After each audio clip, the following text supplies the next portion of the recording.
गोटे नुआ भिडियो समस्त को स्वागत। यही भिडियो आमे ओटीईटी एग्जाम 2025 किसी सोशल साइंस क्वेश्चन डिस्कशन करबा। तो जो टीचर माने स्पेशल ओटीईटी दउछंती तांको पय भिडियोटी बहुत हेल्पफुल होबो। तो किसी सिलेक्टिव क्वेश्चन रही। तो प्रथम प्रश्न होची 121 नंबर। यही प्रश्नटी होची परिभ्रमण पद्धति द्वारा इतिहास शिक्षादानर केउटी साधित होई न थाए। परिभ्रमण पद्धति द्वारा तेज इतिहास शिक्षादानर केउटी होई न थाए। ऑप्शन रही शिक्षार्थी मानक आग्रह वृद्धि ना वार्षिक योजना अनुसार समस्त प्रसंगर शिक्षादान समापन ना शिक्षक शिक्षार्थी पारस्परिक सहयोग वृद्धि ना उच्च प्रणाली शिक्षादान सुजोग।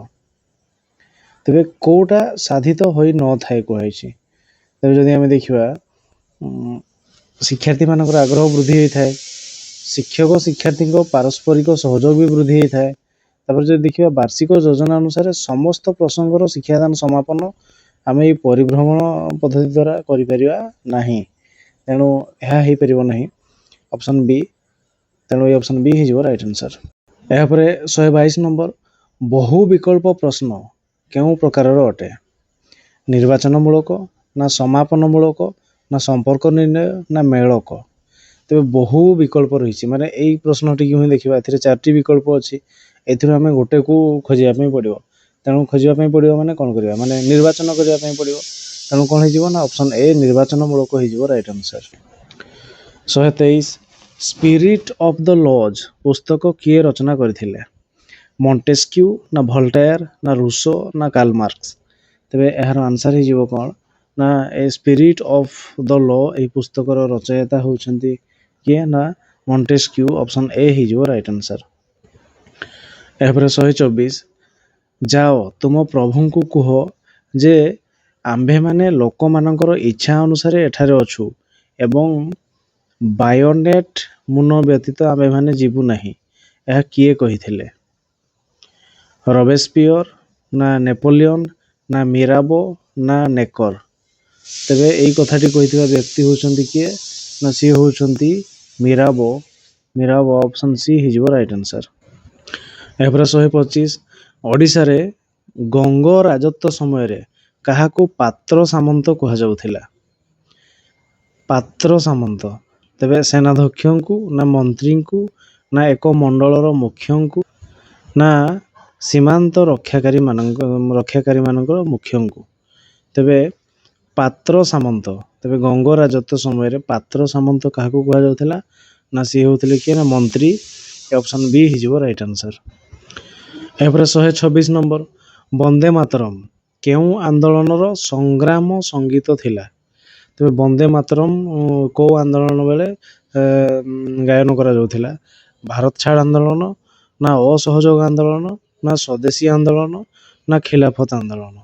वंदे मातरम जो नारा आमर लगी तेबे सेटा केतेबेले होउथिला ना स्वदेशी आंदोलन समय।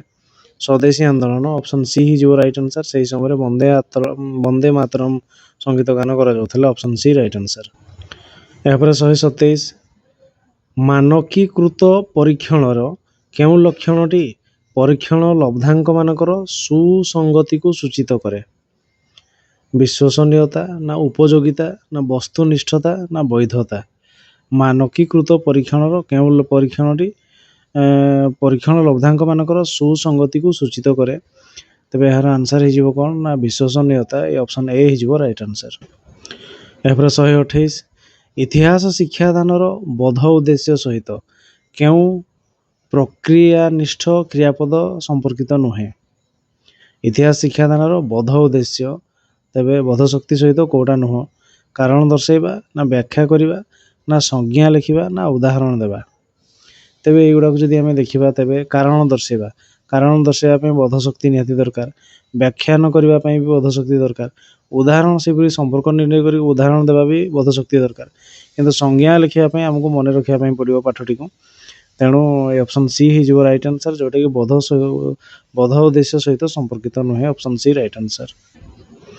यापर 129 इतिहास शिक्षादानर उद्देश्य निरूपण केउ उत्सटी को उपयुक्त बोली विचार करा जाए नहीं। इतिहास शिक्षादानर उद्देश्य निरूपण କେଉଁ ଉତ୍ସଟିକୁ ଉପଯୁକ୍ତ ବୋଲି ବିଚାର କରାଯାଏ ନାହିଁ? ସାଂସ୍କୃତିକ ଐତିହ୍ୟ, ନା ବିଷୟର ସ୍ୱରୂପ, ନା ଅଭିଭାବକମାନଙ୍କର ସାମାଜିକ ସ୍ଥିତି, ନା ଶିକ୍ଷାର୍ଥୀମାନଙ୍କର ମନସ୍ତାତ୍ତ୍ୱିକ ଆବଶ୍ୟକତା? ତେବେ ଇତିହାସ ଶିକ୍ଷାଦାନର ଉଦ୍ଦେଶ୍ୟ ନିରୂପଣ ପାଇଁ କେଉଁ ଉତ୍ସଟିକୁ ଉପଯୁକ୍ତ ବୋଲି ବିଚାର କରାଯାଏ ନାହିଁ କୁହାଯାଇଛି? ତେବେ କେଉଁଟାକୁ ଆମେ ଉପଯୁକ୍ତ ବୋଲି ବିଚାର କରିବା ନାହିଁ?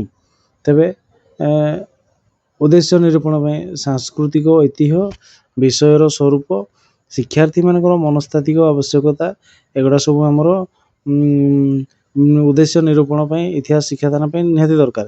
କିନ୍ତୁ ଅଭିଭାବକମାନଙ୍କର ସାମାଜିକ ସ୍ଥିତି, ସେମାନେ ଭେରାଇଟି ପ୍ରକାର ସିଚୁଏସନ୍ ଦେଇ ଗତି କରୁଥିବେ, ବହୁତ ଭେରାଇଟି ପ୍ରକାର ପିଲାମାନେ ଥିବେ, କିନ୍ତୁ ସେଥିପାଇଁ ଆମେ ଉଦ୍ଦେଶ୍ୟ ନିରୂପଣ କରିବା ପାଇଁ ଏହାକୁ ଆମେ ନେଇପାରିବା ନାହିଁ। ତେଣୁ ଅପସନ୍ ସି ହେଇଯିବ ରାଇଟ୍ ଆନ୍ସର୍। ଏହାପରେ 130, କେଉଁ ପ୍ରାଣୀ ସଂରକ୍ଷଣ ନିମନ୍ତେ ମୁଦୁମାଲାଇ ଅଭୟାରଣ୍ୟ ଖ୍ୟାତି ଲାଭ କରିଛି? ମୁଦୁମାଲାଇ ଅଭୟାରଣ୍ୟ ଗୟଳ ପାଇଁ, ନା ବାଘ ପାଇଁ, ନା ପକ୍ଷୀ, ନା ହାତୀ ପାଇଁ? ତେବେ ଏହାର ଆନ୍ସର୍ ହେଇଯିବ କ'ଣ? ନା ହାତୀ ପାଇଁ।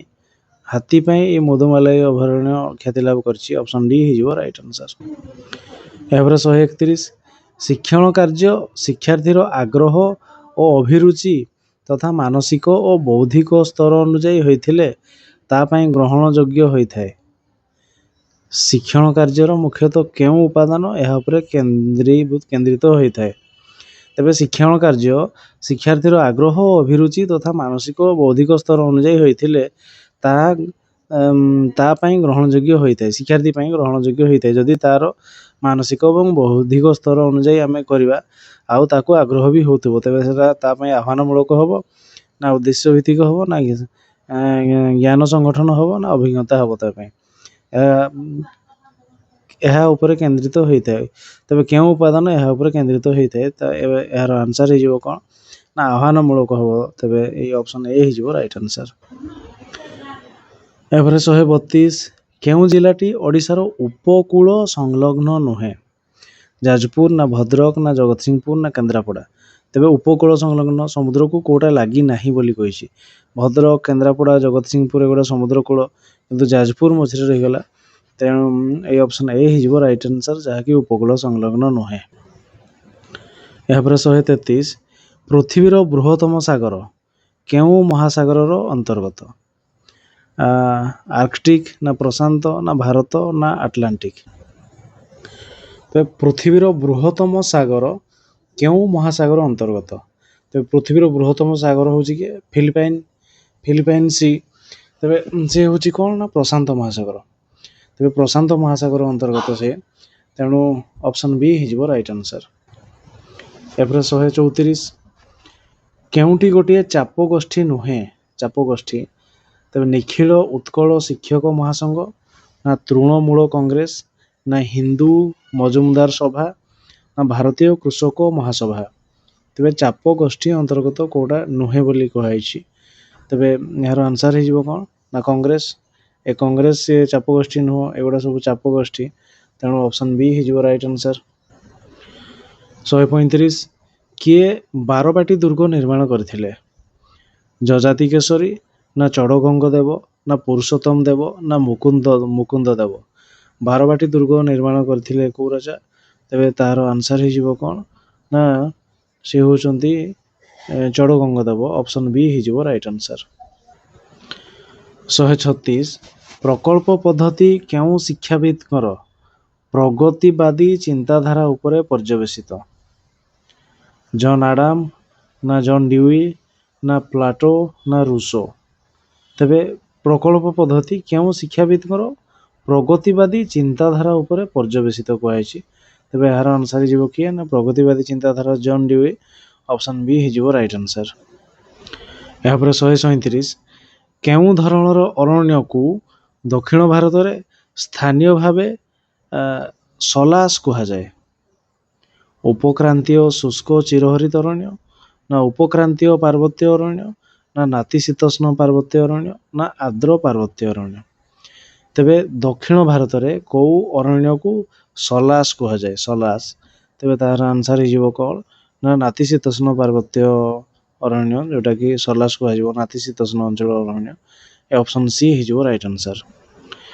ଏହାପରେ 138 ଶୀତ ଋତୁର ନିର୍ମଳ ରାତ୍ରିରେ ଭୂପୃଷ୍ଠ କେଉଁ ପ୍ରକ୍ରିୟାରେ ଶୀତଳ ହୁଏ? ଶୀତ ଋତୁର ନିର୍ମଳ ରାତ୍ରିରେ ଭୂପୃଷ୍ଠ କେଉଁ ପ୍ରକ୍ରିୟାରେ ଶୀତଳ ହୁଏ? ପରିବହନ ନା ପରିଚାଳନ ନା ବିକିରଣ ନା ବାଷ୍ପୀଭବନ? ତେବେ ଶୀତ ଋତୁରେ ନିର୍ମଳ ରାତିରେ ଶୁଷ୍କ ଭୂପୃଷ୍ଠ କେଉଁ ପ୍ରକ୍ରିୟାରେ ଶୀତଳ ହୁଏ? ତେବେ ତାହାର ଆନ୍ସର୍ ହେଇଯିବ କ'ଣ ନା ବିକିରଣ। କାରଣ ସେତେବେଳେ ନିର୍ମଳ ରାତି ମାନେ ତାର ପୃଥିବୀର ହିଟ୍କୁ ଧରି ରଖିବା ପାଇଁ ସେମିତି କିଛି ବାୟୁମଣ୍ଡଳ ନଥାଏ, ଅଧିକ ନିର୍ମଳ ଥାଏ। ତେଣୁ ବିକିରଣ ହେଇଯିବ ରାଇଟ୍ ଆନ୍ସର୍। ଅଧିକ ଶୀଘ୍ର ବିକିରଣ ହେଇଯାଏ ତାପ, ତାହା ଫଳରେ ଶୀତଳ ହେଇଯାଏ ଭୂପୃଷ୍ଠ। ତେଣୁ ଅପସନ୍ ସି ହେଇଯିବ ରାଇଟ୍ ଆନ୍ସର୍। 139 ନିମ୍ନୋକ୍ତ କେଉଁ ସ୍ଥାନଟି ଅନ୍ୟ ତିନୋଟି ଠାରୁ ଭିନ୍ନ ତାପ ବଳୟରେ ଅବସ୍ଥିତ? ଭୋପାଳ ନା କୋଲକାତା ନା ମୁମ୍ବାଇ ନା ଚଣ୍ଡିଗଡ଼? ତେବେ କେଉଁଟା ତିନୋଟି ଠାରୁ ଭିନ୍ନ ତାପ ବଳୟରେ ଅବସ୍ଥିତ? ତେବେ ଏହାର ଆନ୍ସର୍ ହେଇଯିବ କ'ଣ ନା, ତେବେ ଯଦି ଦେଖିବା 23.5 ଡିଗ୍ରୀ ଉପରକୁ ଯଦି ପଳେଇବ ତେବେ ସିଏ ହେଇଯିବ ନାତିଶୀତୋଷ୍ଣ ମଣ୍ଡଳ। ଆଉ 23.5 ଡିଗ୍ରୀରୁ ବିଷୁବବୃତ୍ତ ଆଡ଼କୁ ଯଦି ଆସିବା ତେବେ ସିଏ ହେଇଯିବ ଆମର ଗ୍ରୀଷ୍ମମଣ୍ଡଳ। ଯଦି ଦେଖିବା କୋଲକାତା, ଭୋପାଳ, ମୁମ୍ବାଇ ଏଗୁଡ଼ା 23.5 ଡିଗ୍ରୀ ତଳେ ରହିଯାଇଛି, ଆଉ 23.5 ଡିଗ୍ରୀ ଉପରକୁ ରହିଛି କି ଚଣ୍ଡିଗଡ଼। ତେଣୁ ସେ ତାପ ବଳୟ ଅଲଗା ତାପ ବଳୟରେ ରହିଯାଇଛି ସିଏ। ତେଣୁ ଏଇ ଅପସନ୍ ଡି ହେଇଯିବ ରାଇଟ୍ ଆନ୍ସର୍। 140 କେଉଁ ଅଂଶରେ ଓଡ଼ିଶା ଉପକୂଳବର୍ତ୍ତୀ ସମତଳ ସବୁଠାରୁ ସଂକୀର୍ଣ୍ଣ? ତ ସବୁଠାରୁ ସଂକୀର୍ଣ୍ଣ କ'ଣ? ବାଲେଶ୍ୱର ସମତଳ ନା ମହାନଦୀ ତ୍ରିକୋଣ ଭୂମି ନା ଚିଲିକା ଉପକୂଳ ନା ଋଷିକୁଲ୍ୟା ସମତଳ? ତେବେ ଉପକୂଳ ସମୁଦ୍ର ସାଇଡ଼ରେ କେଉଁଠି ଅଳ୍ପ ମାନେ ସଂକୀର୍ଣ୍ଣ ସମତଳ ଭୂମି ଦେଖାଯାଏ? ତେବେ ତାହା ହେଉଛି କ'ଣ ନା ଚିଲିକା ଉପକୂଳ। এই ଚିଲିକା ଉପକୂଳରେ ଅଳ୍ପ ସମତଳ ଅଞ୍ଚଳ ବା ଚାଷ ଜମି ରହିଛି। ତେଣୁ ଏ ଅପସନ୍ ସି ହେଇଯିବ ରାଇଟ୍ ଆନ୍ସର୍।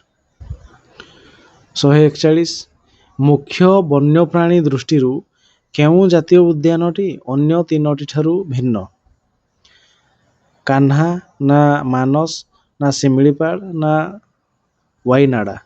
ତେବେ ମୁଖ୍ୟ ବନ୍ୟପ୍ରାଣୀ ଦୃଷ୍ଟିରୁ କେଉଁ ଜାତୀୟ ଉଦ୍ୟାନଟି ଅନ୍ୟ ତିନୋଟି ଠାରୁ ଭିନ୍ନ କୁହାଯାଇଛି? ତେବେ ଏହାର ଆନ୍ସର୍ ହେଇଯିବ କ'ଣ ନା ୱାଇନାଡ। ତେବେ ଏଗୁଡ଼ା ସବୁ ବାଘ ପ୍ରକଳ୍ପ, କିନ୍ତୁ ୱାଇନାଡ ନୁହଁ। ତେଣୁ ଅପସନ୍ ଡି ହେଇଯିବ ରାଇଟ୍ ଆନ୍ସର୍। ଏହାପରେ 142 ନମ୍ବର ପ୍ରବେଶିକା ପରୀକ୍ଷା କେଉଁ ଶ୍ରେଣୀର ମୂଲ୍ୟାୟନ? ସମଷ୍ଟିଗତ ନା ଗଠନମୂଳକ ନା ନୈଦାନିକ ନା ସ୍ଥାନୀକରଣ? ପ୍ରବେଶିକା ପରୀକ୍ଷା ହେଉଛି କ'ଣ? ଏଣ୍ଟ୍ରାନ୍ସ ଯେଉଁଟାକି ଆମର, ତେବେ ସେଟା ସ୍ଥାନୀକରଣ ପ୍ଲେସମେଣ୍ଟ ହେଇଯିବ। ଏ ଅପସନ୍ ଡି ହେଇଯିବ ରାଇଟ୍ ଆନ୍ସର୍, ସ୍ଥାନୀକରଣ। ଏହାପରେ 143 ସମ୍ବିଧାନ ପ୍ରଣୟନକାରୀ ସଭାର ସଭାପତି କିଏ ଥିଲେ? ରାଜଗୋପାଳଚାରୀ ନା ଡକ୍ଟର ରାଜେନ୍ଦ୍ର ପ୍ରସାଦ ନା ମତିଲାଲ ନେହେରୁ ନା ସର୍ଦ୍ଦାର ବଲ୍ଲଭଭାଇ ପଟେଲ? ସମ୍ବିଧାନ ପ୍ରଣୟନକାରୀ ସଭାର ସଭାପତି କିଏ ଥିଲେ? ତେବେ ଏହାର ଆନ୍ସର୍ ହେଇଯିବ କ'ଣ ନା ଡକ୍ଟର ରାଜେନ୍ଦ୍ର ପ୍ରସାଦ।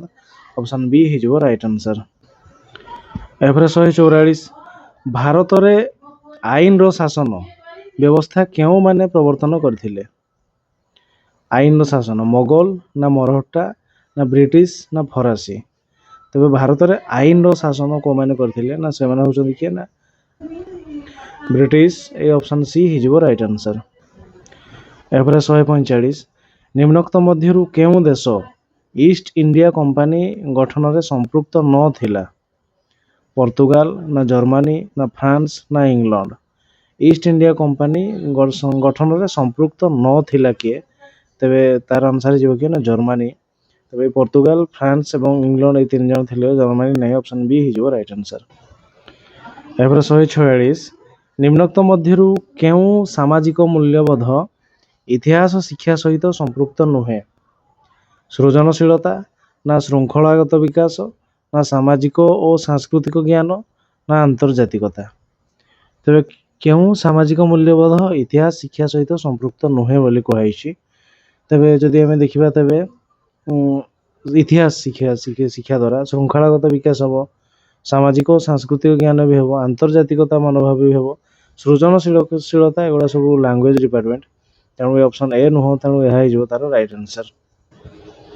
ଏହାପରେ 147 ଗୋଟିଏ ମାନଚିତ୍ରରେ ମା ଅନୁପାତ ଭ ହେଉଛି 1:1 ନିୟୁତ उक्त मानचित्र दुईटी स्थान मध्य दूरता 4 सेंटीमीटर हेले भूमि उपरे स्थान दुईटीर प्रकृत दूरता केते 4 किलोमीटर ना 40 किलोमीटर ना 10 किलोमीटर ना 100 किलोमीटर तेज तार आंसर हो ना 40 किलोमीटर 40 किलोमीटर ऑप्शन बी हो राइट आंसर 148 मेघास्थनीस चंद्रगुप्त मौर्य दरबार को ग्रीस रो क्यों भावे आसीथिले राजा भावे ना सेनापति ना धर्म प्रचारक ना राजदूत मेघास्थनीस तेबे चंद्रगुप्त मौर्य दरबार को कौन राजदूत हिसाब से आसते ऑप्शन डी हो राइट आंसर 149